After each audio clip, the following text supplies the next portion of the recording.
Ask honourable members opposite to lower their voices, please. I beg to move the following motion standing in my name. Be it resolved that this House adopt the report of the Standing Finance Committee of the House of Representatives for the second session 2021-2022 12th Parliament on the consideration of proposals for the supplementation of appropriation for the fiscal year 2022. Madam Speaker, my presentation today will be in two parts, and I'm a bit surprised that something as important as the mid-year review would be of so much disquiet to members opposite, such that they would want to limit my speaking time. I think the public wants to know what is happening with the economy of Trinidad and Tobago. So, Madam Speaker, let me deal with the first part, which is the supplementation of the appropriation.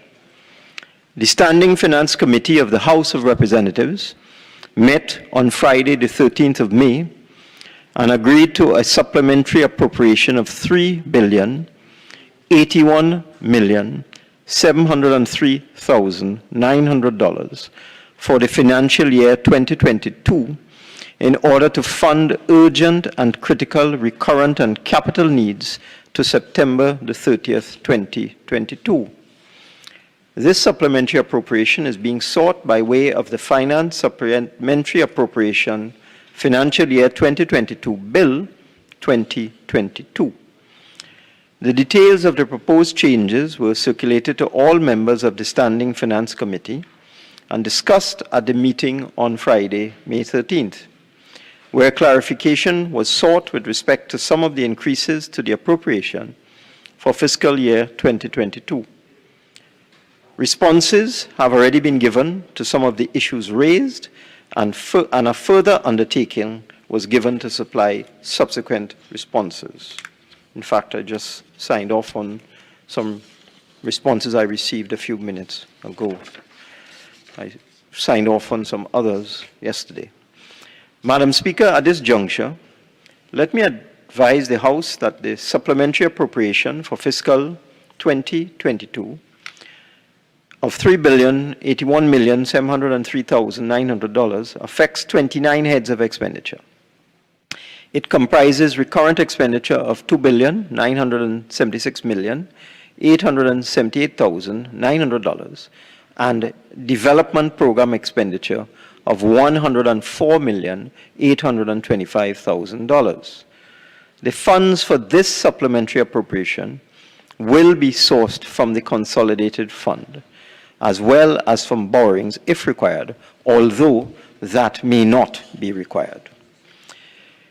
During the course of the debate, the proposals contained in the bill will be addressed by various members of the government. However, to summarize, the supplementary appropriation of $3.08 billion affects the following heads: 03, Judiciary; 04, Industrial Court; 05, Parliament; 06, Service Commission; 08, Election and Boundaries Commission; 09, Tax Appeal Board; 11, Registration, Recognition and Certification Board; 12, Public Service Appeal Board; 13, Office of the Prime Minister; 15, Tobago House of Assembly; 16, Central Administrative Services Tobago; 17, the Personnel Department; 18, Ministry of Finance; 22, Ministry of National Security; 23, Office of the Attorney General and Ministry of Legal Affairs; 26, Ministry of Education; 28, Ministry of Health;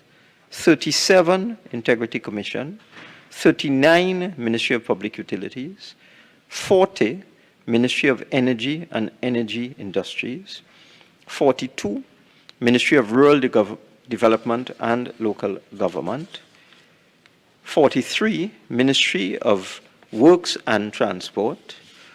61, Ministry of Housing and Urban Development. 67, Ministry of Planning and Development. 75, the Equal Opportunity Tribunal. 77, the Ministry of Agriculture, Lands and Fisheries. 78, the Ministry of Social Development and Family Services. 79, the Ministry of Sport and Community Development. And 80, the Ministry of Tourism, Culture and the Arts. In this supplementary appropriation, Madam Speaker, the government has recognized that because of issues with respect to revenue, particularly as a result of the pandemic and the collapse of oil prices several years ago, and also again in 2020, the government has recognized that there are substantial arrears of payments due to a number of suppliers and contractors. So in this supplementation, the government is taking the opportunity to deal with some of the arrears, some of the backlog of bills from suppliers, and so on. In particular, I can say that in the supplementation, the revenue has been affected by a conscious decision to increase the quantum of VAT refunds that will be made available to VAT-registered businesses. The revenue figure for value-added tax is a net figure. So in the revenue documents presented in this House at budget time and at the closing of accounts and so on, the figure for value-added tax is the gross receipts of VAT minus the refunds. So once you accelerate the refunds, the VAT revenue total, the net total, decreases. And therefore, in our revenue figures for 2022, our revised revenue figures, as a result of increased revenues from higher oil and gas prices and a general recovery in most sectors of the economy, we have decided to increase VAT refunds for the period, we have already started, for the period April to September 2022 in the amount of $1.6 billion, Madam Speaker. And we think this will go a long way to assisting businesses with cash flow, putting businesses in funds to allow them to continue their operations, to allow them to expand their businesses, to maintain employment, to create jobs, and to stimulate economic activity. So one of the areas of increased activity will be an increase in the proposed VAT refunds over the period April to September 2022 of $1.676 billion in VAT refunds. Additionally, Madam Speaker, the government had generated a surplus on the sale of petroleum fuels in previous years because of the seriously depressed prices of oil at certain times of previous years.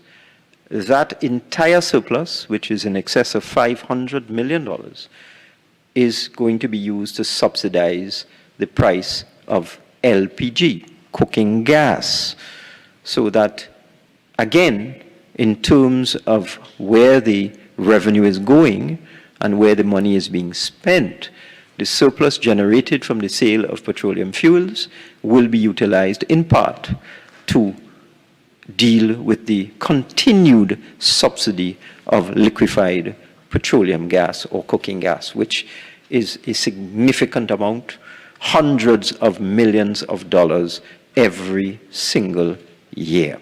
So we intend to utilize that entire 500 million. It is in fact 570 million that will be applied to subsidize the cost of cooking gas, dealing with arrears that are owed to the National Petroleum Marketing Company, and also dealing with the subsidy of cooking gas going forward for the balance of the fiscal year. In terms of dealing with bills, in the supplementation, if one goes through the supplementation very, very carefully and looks at what the money is being used for, one will see there are significant sums allocated to deal with arrears in terms of security services, janitorial services, arrears for telephone bills, electricity bills, water, and so on. The amount with respect to those arrears is of the order of $600 million.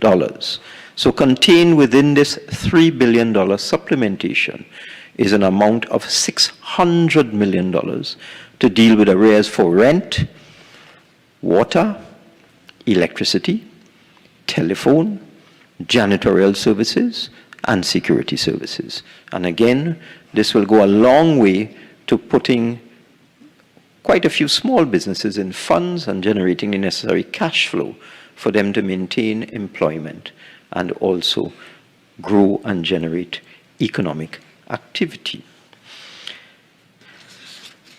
If I now very briefly go through the heads, it's contained in the report of the explanations are contained within the report of the Standing Finance Committee, which all members have received.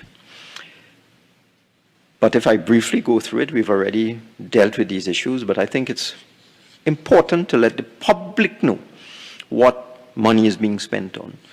So the judiciary, as a result of expansion of its services, requires an additional sum of $30.3 million to facilitate payment to contract officers in this fiscal year.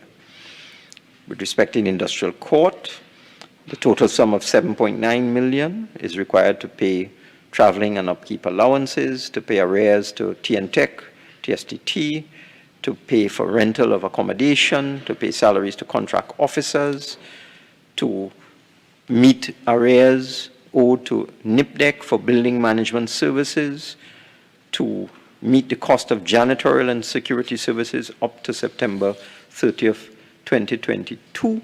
And most importantly, this is another significant element within the supplementation to enable the payment of gratuities to persons who would have completed their contract appointments during fiscal 2022. And the allocation for gratuities across the board also runs into several $million. The Parliament will be given an additional $4.1 million, again to facilitate the payment of gratuity to persons who have successfully completed their contract appointments and those who will complete their contract appointments in fiscal 2022.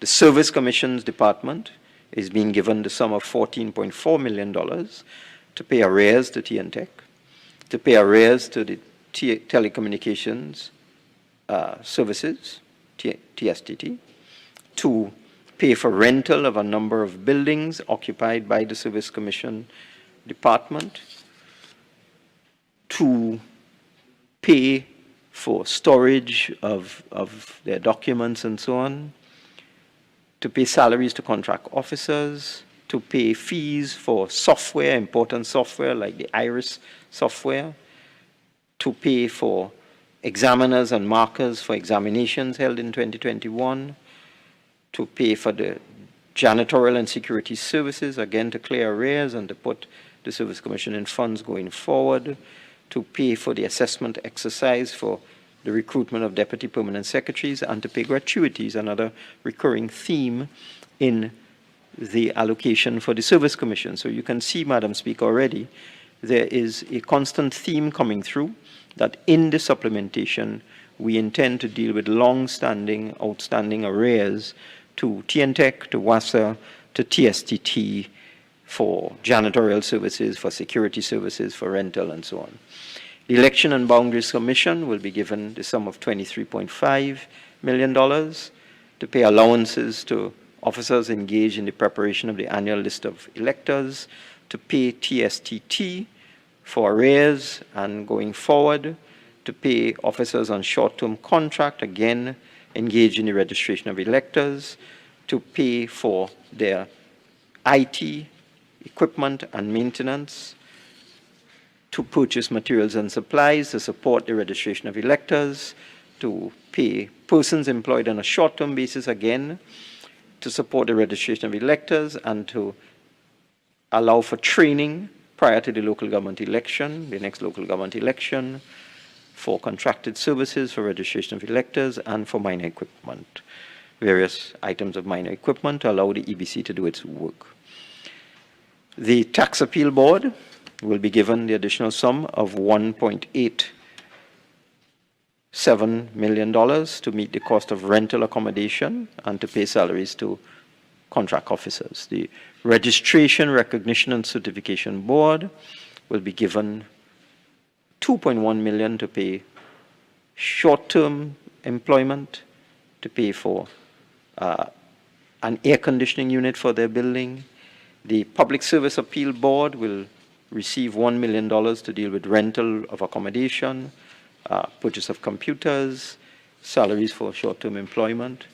In the Office of the Prime Minister, funding of $59.96 million is being provided to facilitate the payment of fees for the Commission of Inquiry into the land acquisition process carried out by NIDCO under the previous government for the construction of the Solomon Ho-Choi Highway extension, something that is very important.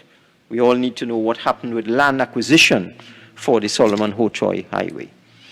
To also enable the National Security Council Secretariat to meet its expenses, to pay contract officers in the Gender Affairs Division, and again, a recurring theme, to pay arrears to TNTech, TSTT, salaries for short-term employment, office equipment, contributions to children's homes, non-profit institutions in Dominic's Children's Homes, in Jude's Home for Girls, the Children Authority, getting the bulk of this funding here at $22.4 million to assist the Cyril Ross Home with $500,000 and to provide for maintenance services for a building occupied by the Office of the Prime Minister. The Tobago House of Assembly has been given $60 million to pay overdue debts to the National Helicopter Services, to pay arrears owed to TNTech. So National Helicopter's arrears will be settled by the payment of $27.8 million, TNTech by the payment of $19 million, and there's also funding for gratuity for persons who work for the THA who have completed contract employment. The Central Administrative Services Tobago will get additional funding to meet rental costs, janitorial and security services, and to pay gratuities and so on. The Personnel Department is getting $8.2 million to pay salaries to monthly pay officers, to pay for rental of office accommodation, to pay gratuities, and for minor equipment.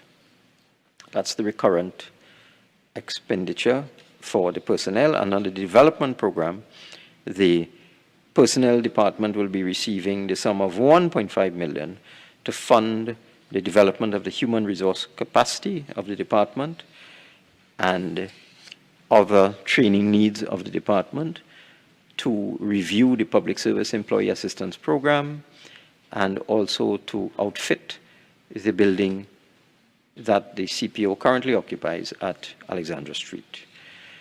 The Ministry of Finance will receive $225.96 million to enable the ministry to provide funding to the Ministry of Trade and Industry to pay value-added tax for the contract for the Phoenix Park Industrial Estate, plus $25.9 million associated with other costs for the construction of the Phoenix Park Industrial Estate, most notably claims made by the contractor for delays caused by the COVID pandemic and for other reasons.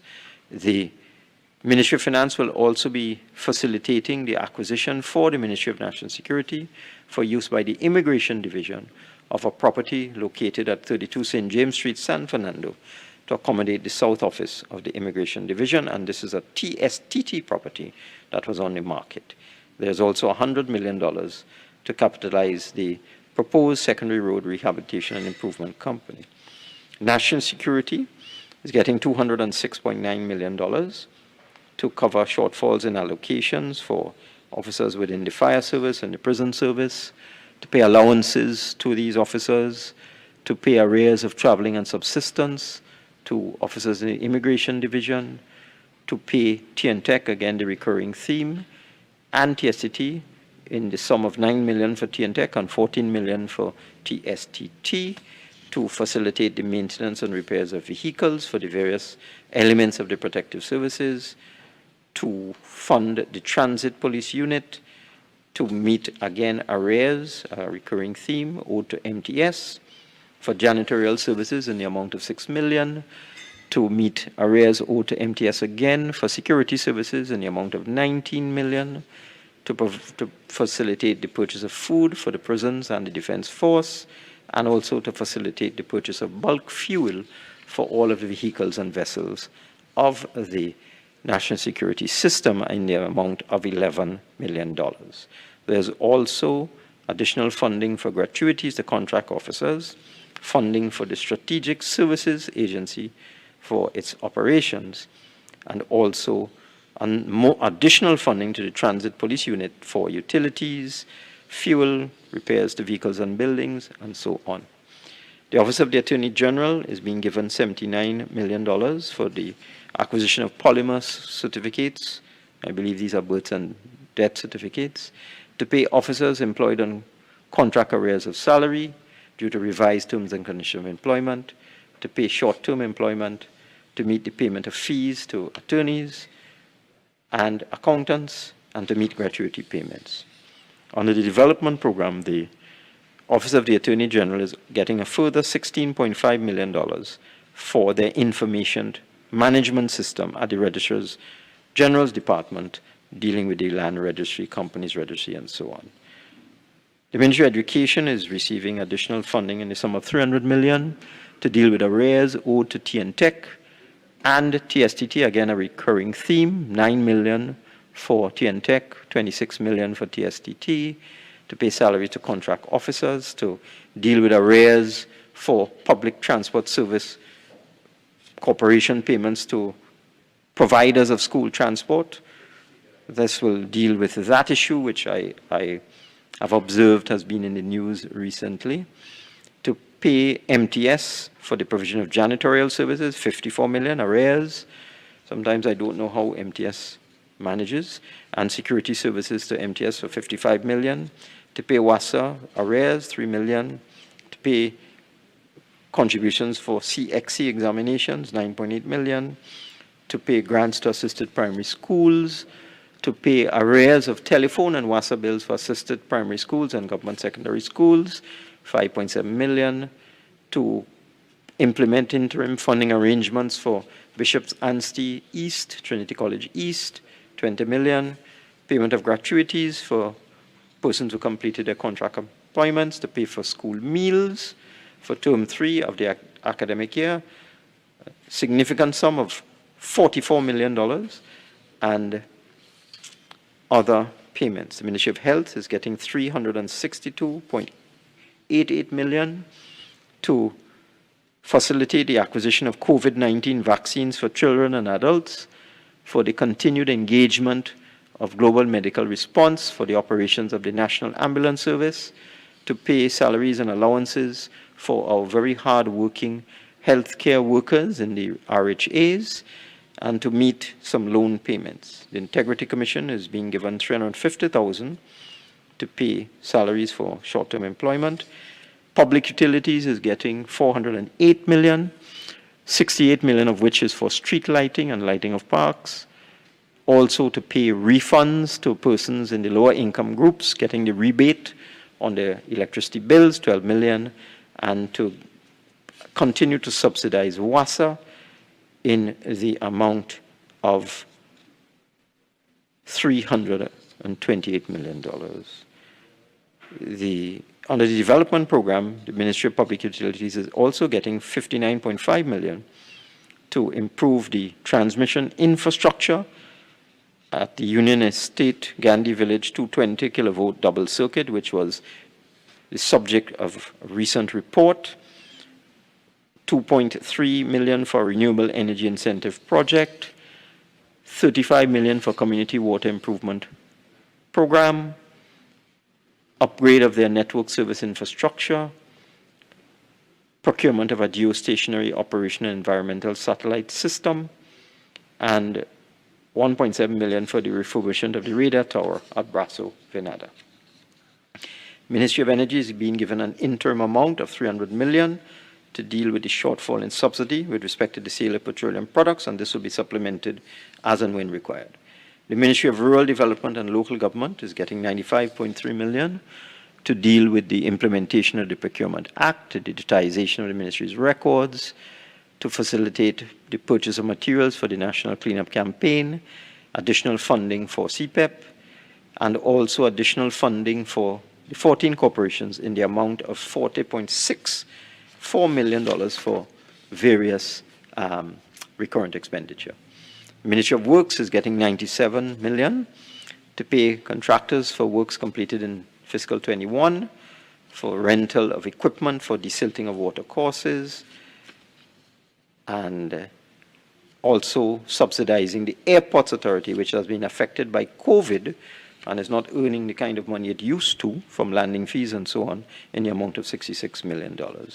Ministry of Housing is getting $76.3 million to pay contractors for the provision of waste disposal, building maintenance, janitorial services, and to pay some loan service payments that will become due.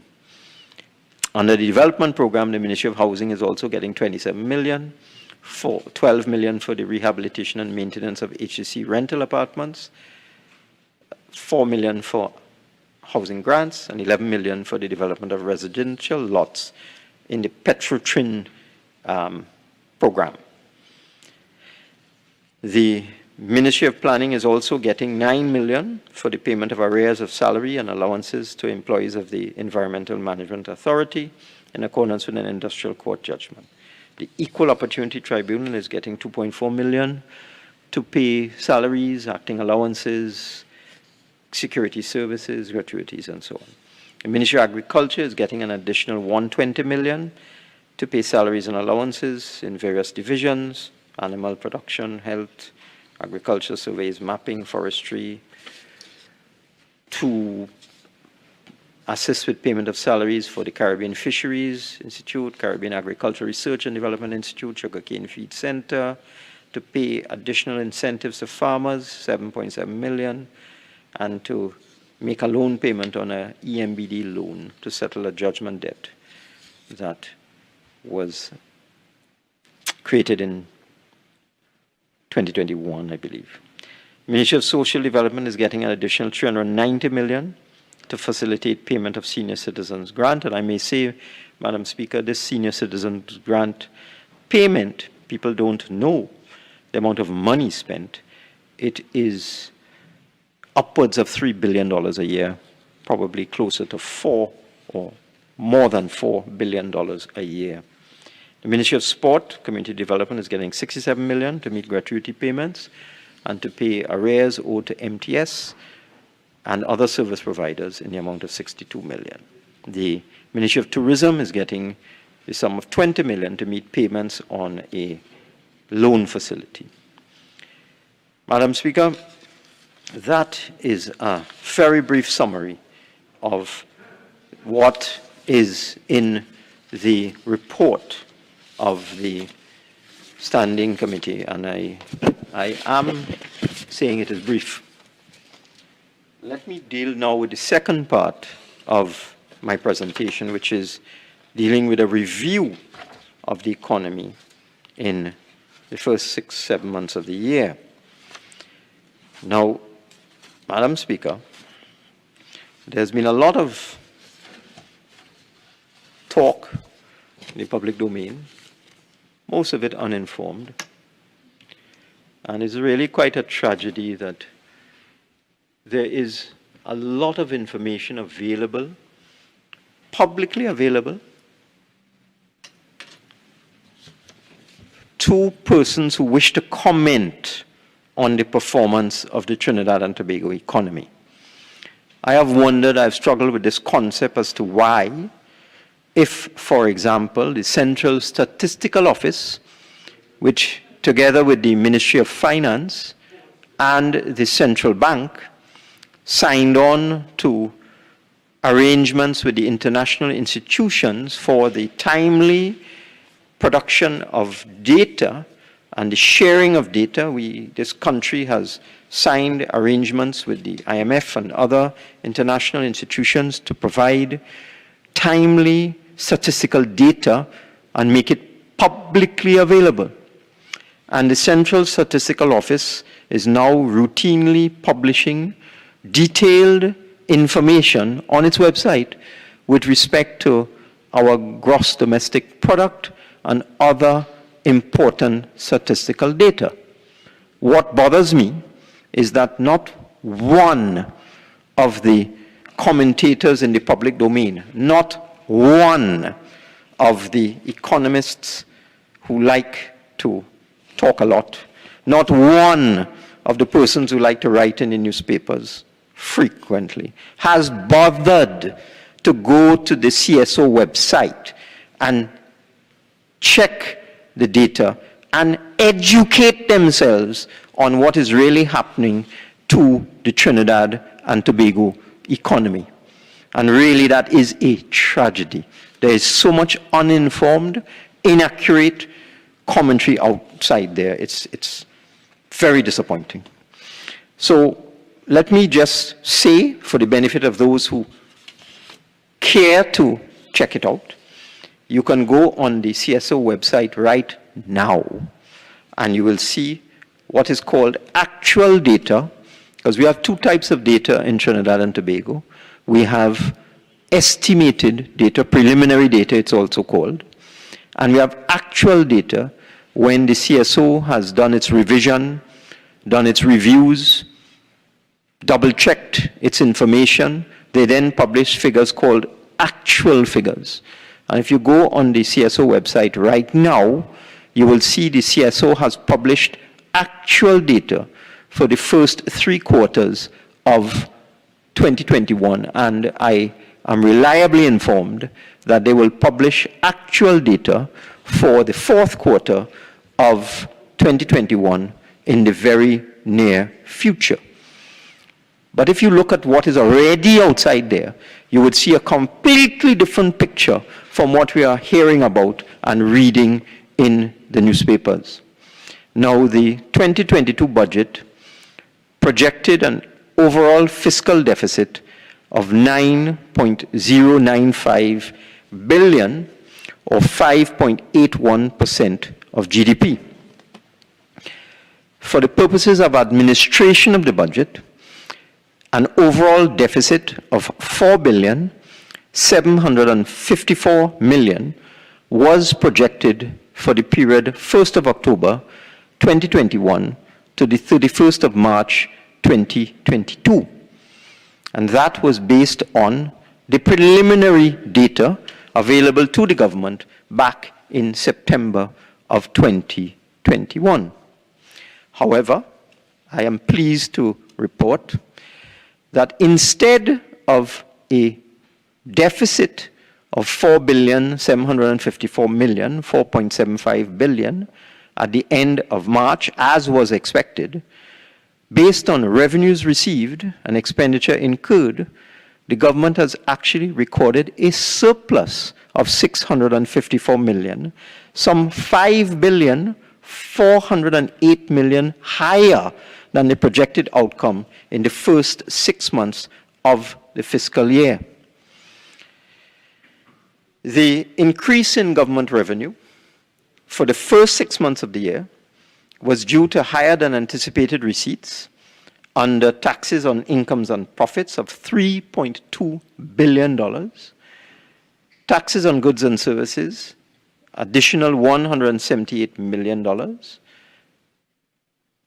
taxes from international trade, this is customs duty, of $22 million, other taxes, an increase of $15 million, an increase in unemployment fund, which is funded through the oil companies of $122 million, and an increase in the green fund receipts of $207 million. These increases were partially offset by lower than projected receipts from non-tax revenue of $604 million. Now, if we drill into the figures, what we find is that the good performance of taxes on incomes and profits was due to higher than projected receipts collected from other companies, and that category includes the petrochemical companies, which are proving to be a significant, let's call it a life jacket, for Trinidad and Tobago due to the considerably increased prices of petrochemicals. For those of us who monitor these things, one would see that the prices of petrochemicals, ammonia, methanol, urea, etc., have doubled, tripled, and quadrupled over the last couple of years. And the taxes from the petchem companies is a direct correlation with the prices of the end product, the petrochemicals, the methanol, and so on. So we've had a significant boost from the petchem sector. We also had a spillover in October of some of the amnesty payments received in fiscal 2021, because we took it past September 30th into the first part of October 2021. We got an additional tax amnesty payments in that month of $43 million. From oil companies, we've received an additional $1.17 billion, mainly attributed to an increase in the prices for oil and gas, and also payments from companies under production sharing contracts, which have totaled $25 million for supplementary petroleum tax and $310 million for petroleum profit tax. We've also received additional sums in withholding tax, $97.6 million, due mainly to increased collections from both the energy and non-energy sectors.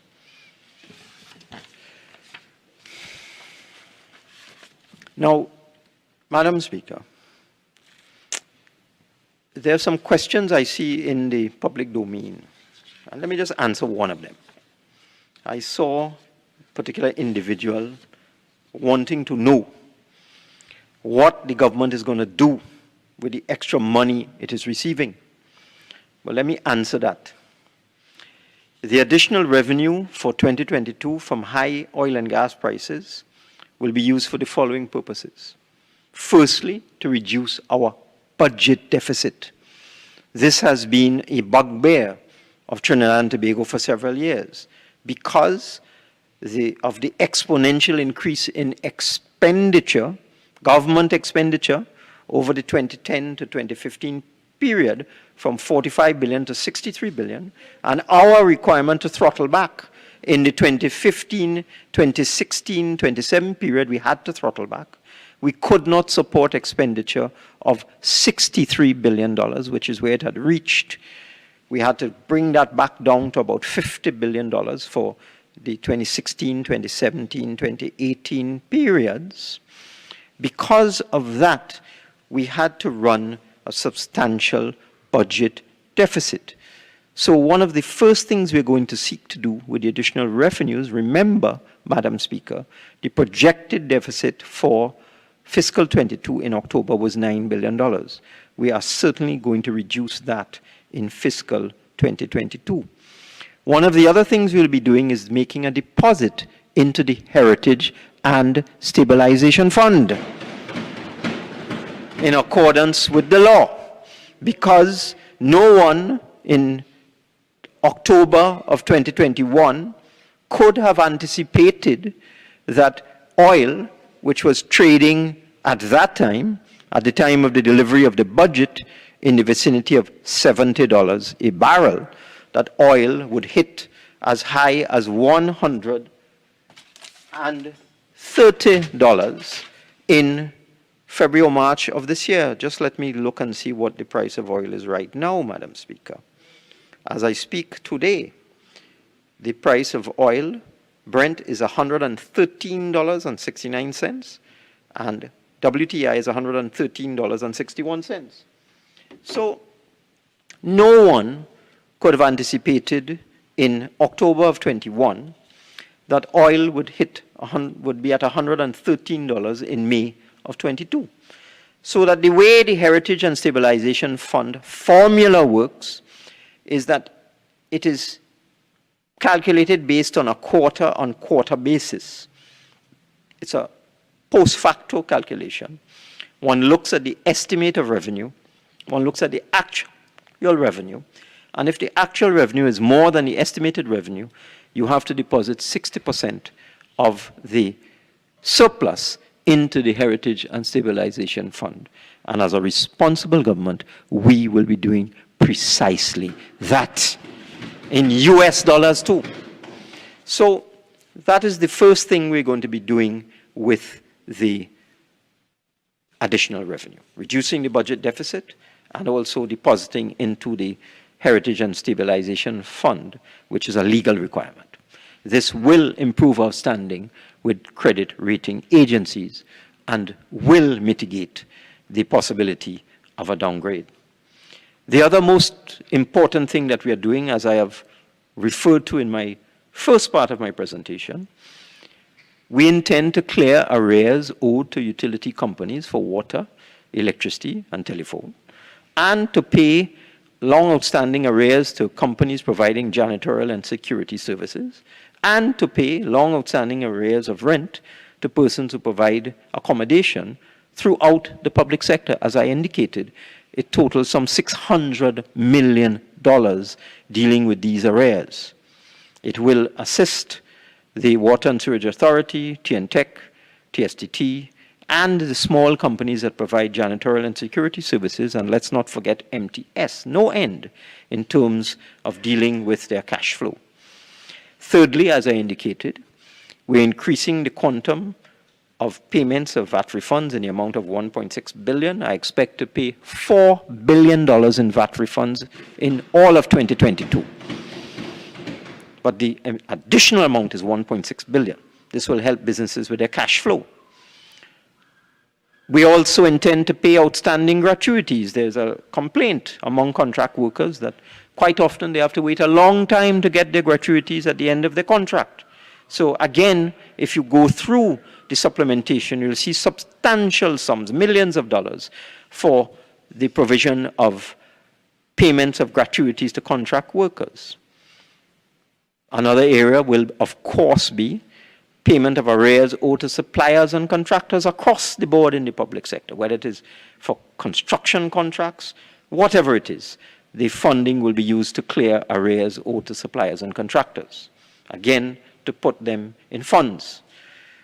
Another use of the funds is for the increasing demands for social welfare payments, because notwithstanding the best efforts of the Ministry of Social Development, we have an aging population, and therefore the numbers of persons who continuously qualify for senior citizens pension is increasing. And therefore, to meet the increasing demands for social welfare payments, such as old age pension, the additional funds will go to that. In addition, and I'm happy to announce this, the Chief Personnel Officer is in discussions right now with the major labor organizations, the trade unions, negotiating new collective agreements, and we're trying to bring it up to date to 2020, 2021, and certainly once agreement is reached on increased wages for public servants, the additional funds will be applied to that. So the person who asked the question I'm happy to tell that person that when and if we reach agreement with the unions for increased wages in the public sector, the additional funding from higher oil and gas prices will be used to deal with that settlement. We also will be subsidizing the price of motor fuels and LPG in 2022 to the tune of over $800 million. The additional revenue is going to be used to deal with that. We also intend to finance a major road upgrade and road repair program and a desilting program. The additional funding will be used for that. The funding will also be used to fund the government's affordable housing program. So I can go on and on, Madam Speaker, but I hope this has answered the question as to what the government intends to do with the additional revenue that it gets from oil and gas. It is to deal with the social sector, to deal with long outstanding bills, to pay public servants, to deal with collective agreements, to reduce our budget deficit, to subsidize fuel to the tune of $800 million, and to be able to ramp up our capital program and our infrastructure program. So, before I go on to some other areas, let me now indicate to the Parliament and to the national population some items of good news. You know, Madam Speaker, sometimes I wonder about some of the commentators in Trinidad and Tobago. They never have anything good to say. They always deal with doom and gloom. Even when the sun is shining, they say it's raining. So let me give some good news. Good news, Madam Speaker. Madam Speaker, I'd like to speak in silence, please. Madam Speaker. Please continue. Thank you. Madam Speaker, let me first talk about the public debt, because again, the commentators inside and outside speak from a position of misinformation. Now, because of the serious adverse effects of the COVID-19 pandemic on the national economy and the world economy and on national expenditure patterns, we have had to borrow some considerable sums of money in order to keep people in jobs, to support the health sector, most important during COVID, acquire vaccines, provide relief to the most vulnerable during the COVID period and beyond, pay mandatory expenses such as social welfare payments, salaries and wages, make transfers and subsidies to critical statutory authorities such as WASA, who we subsidize to the tune of $2 billion plus a year, and to provide the fiscal stimulus that was needed to ensure that the Trinidad and Tobago economy recovered from the pandemic. This caused the total public debt to climb from $104.7 billion at the end of 2019 to $130.6 billion at the end of 2021. However, and this is the first bit of good news, because of the positive cash flow that has resulted from two things, the stimulus of the economy and from increased prices of oil and gas, as a result of a worldwide economic recovery that started it, where you had demand in the developed economies pushing up the prices of oil and gas, and then came the war in Europe, the war in Ukraine.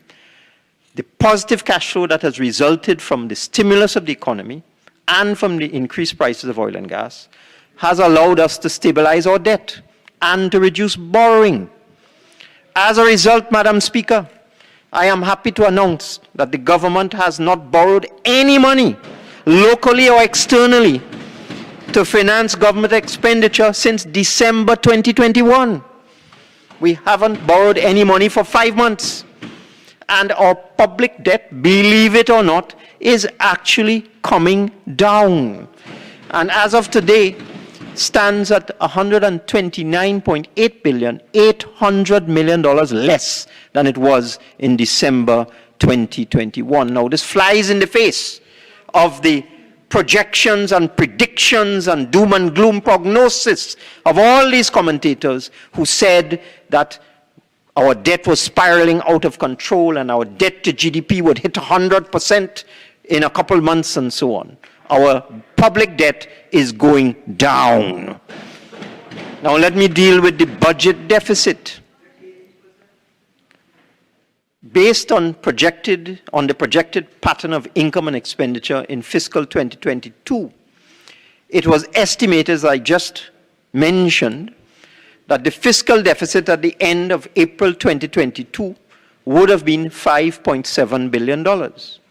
In other words, there would have been a mismatch between expenditure and income at the end of April 2022 of $5.7 billion. Instead of a deficit of 5.7, because in my earlier presentation I spoke to the surplus at the end of March being about 640 million.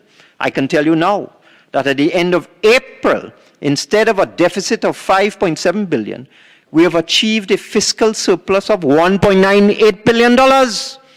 And we are therefore on target to achieve a much lower deficit in 2022 than originally expected. Let me speak now about the overdraft level at the central bank. Third bit of good news.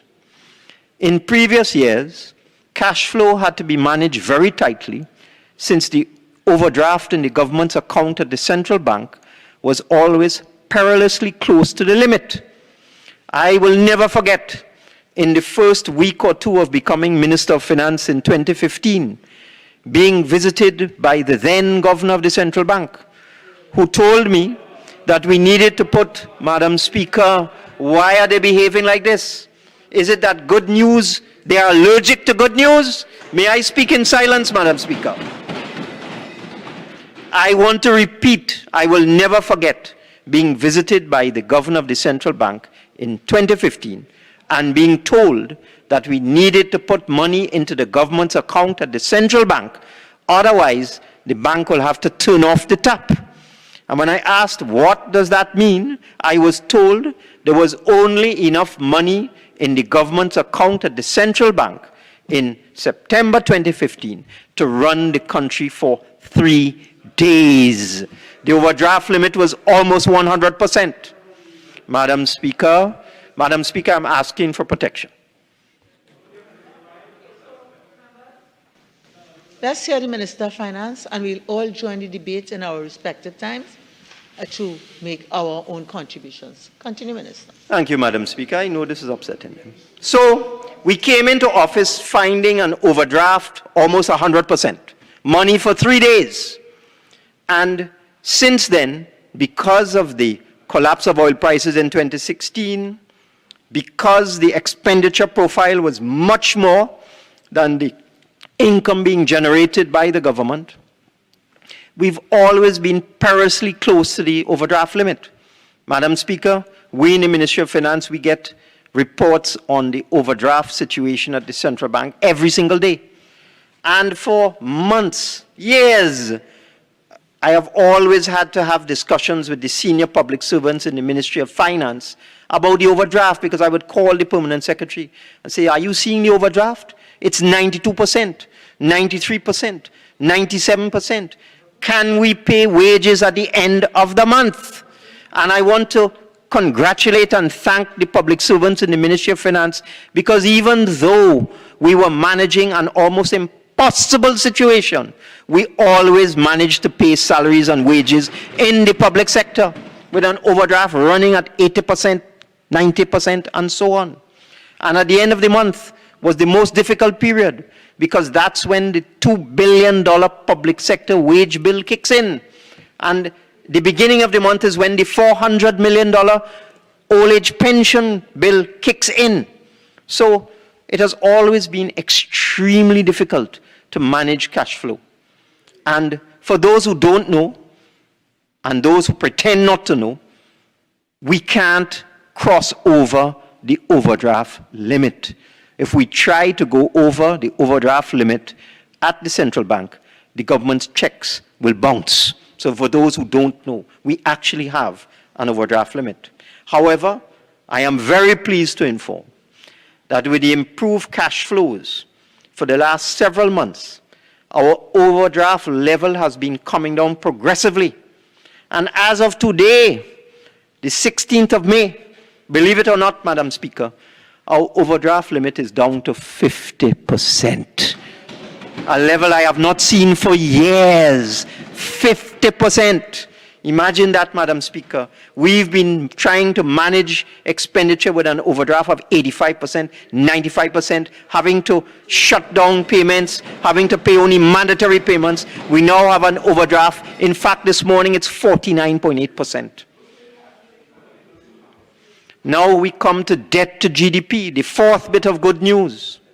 Now, at the time of the budget presentation in October 2021, using preliminary data given to us by the CSO, because by then, or at that time, the Central Statistical Office was not yet up to speed in terms of improving the delivery and accuracy and timeliness of data, but it has dramatically improved over the last 6 months or so.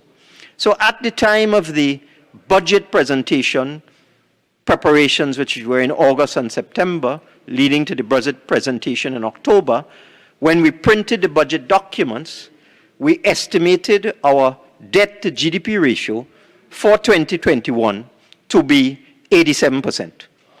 And this was calculated, Madam Speaker, on total public debt at the time of $130 billion. Madam Speaker, there's a murmur on the other side. Listen to me. Members, could you all kindly control your volumes? I think we all want to hear the Minister of Finance. And you know, on both sides, please control your volumes. Thank you very much. This is very important information, because it defeats the old talk that's out there in the system. So our debt to GDP for 2021, estimated at the time of the budget preparation, was 87%. And that was based on public debt of $130 billion and estimated nominal GDP of $151 billion. And that was based on preliminary estimated data from the CSO, which was only good up to the second quarter of 2021.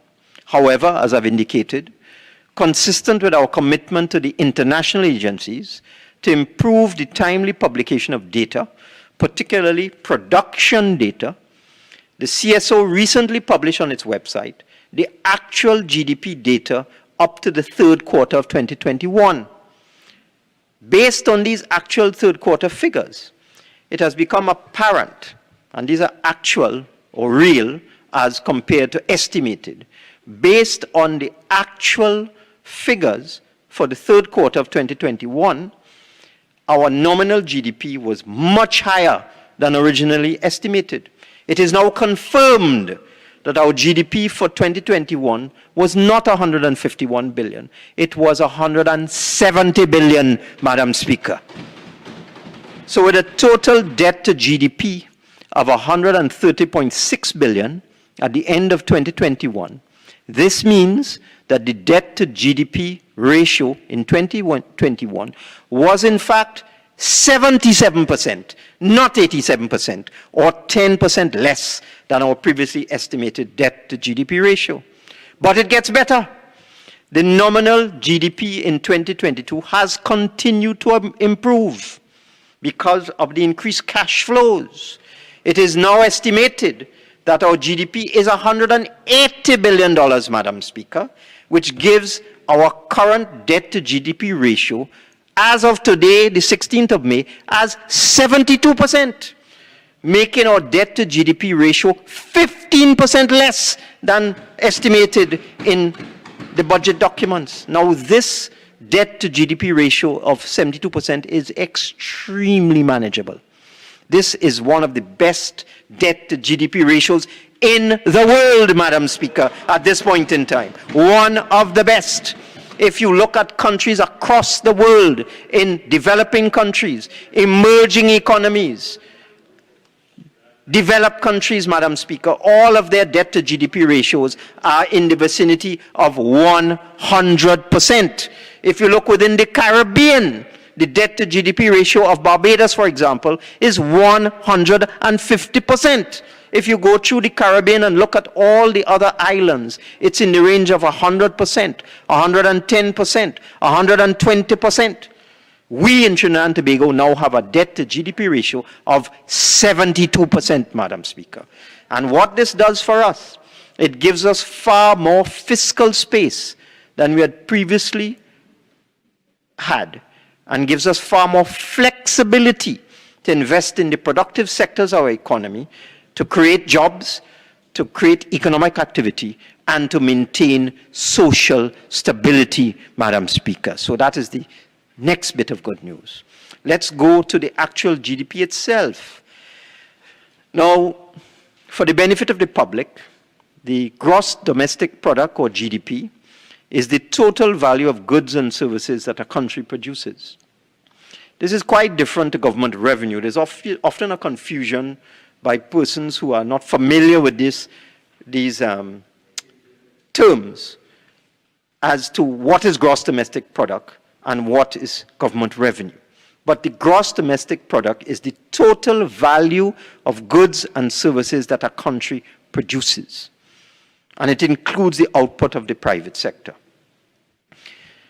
Based on the COVID-19 fiscal stimulus, and we are definitely seeing, because when I go through the actual numbers and I look at each subsector, manufacturing, retail, etc., not just energy, based on the fiscal stimulus of this government over the last 2 years, and the plans and programs of the Ministry of Finance and the government as a whole, our GDP has bounced back from a low of $140 billion when we were in the throes of the pandemic in 2020. Our GDP had dropped as low as $140 billion. It has bounced back from that figure to $180 billion in 2022, a huge increase of $40 billion. And for the uninformed commentators who just talk without information, this is actually higher. This is the higher GDP level than the pre-pandemic years. Our GDP is now higher than it was in 2018 and in 2019, Madam Speaker. So that is the next bit of good news. And we intend to put this increased GDP to use for the benefit of the people of Trinidad and Tobago. That is your caring People's National Movement government, Madam Speaker. So, if I look, I actually printed out, Madam Speaker. I went on the CSO website and I printed out the details of GDP on the CSO website. This is not my data. This is CSO data, Madam Speaker. And if you look across the board, you look at all the sectors, mining and quarrying, manufacturing, food and beverages, petroleum and chemical products, transport and storage, construction, real estate, professional services, financial services, and so on and so on. If you look at the data that's presented there, you are going to see a recovery in almost every single sector of the economy because of the work of this PNM government, Madam Speaker. So I urge those who like to talk, like to say all kinds of things, go and inform yourself. Go and inform yourself. So, Madam Speaker, we expect after we increase our VAT refunds, as I said, that decreases revenue, but it puts more money in the people's pockets. After we subsidize fuel and LPG and so on, we expect, Madam Speaker, that the additional revenue, because it's difficult to predict, because one cannot predict oil and gas prices. There's no one in this world who can predict oil and gas prices properly or accurately. They can only give an estimate. But using our best estimate of an average oil price of somewhere in the vicinity of $95 a barrel, $97, even though oil is $113 today, but using an average of $95 going forward, and using an average gas price of $5, even though gas is $7 today, Madam Speaker, we expect that we will generate additional revenue in this fiscal year of somewhere between $4.5 and $5 billion, Madam Speaker. of which we are using $3 billion today to deal with all of these issues that are contained in the supplementation of appropriation, Madam Speaker. I want to stress that the way the government is going to deal with this situation is that the money, the additional money, will be focused on paying the backlog of bills that has grown over the last several years because of simply inability to generate the revenue. Targeting the poor and vulnerable in our society and looking for ways and means how we could improve the standard of living of those at the lowest end of the spectrum. Dealing with our infrastructure, dealing with collective agreements for public servants, subsidizing fuel, driving the productive sector in terms of productive investments, Madam Speaker, reducing our budget deficit, improving our status and our standing in the international community and with the credit rating agencies, which has a tremendous benefit, because if your credit rating improves, then the cost of borrowing is reduced. You can borrow at a lower rate, and therefore debt service goes down, and it helps the government all around. So, Madam Speaker, having given this very, very brief presentation,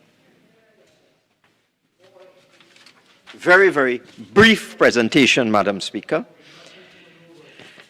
I understand members opposite are very unhappy to hear that our debt to GDP ratio is now 72%. That must be upsetting them no end. But, Madam Speaker, having given this very brief presentation on the good news with respect to the economy of Trinidad and Tobago, I beg to move.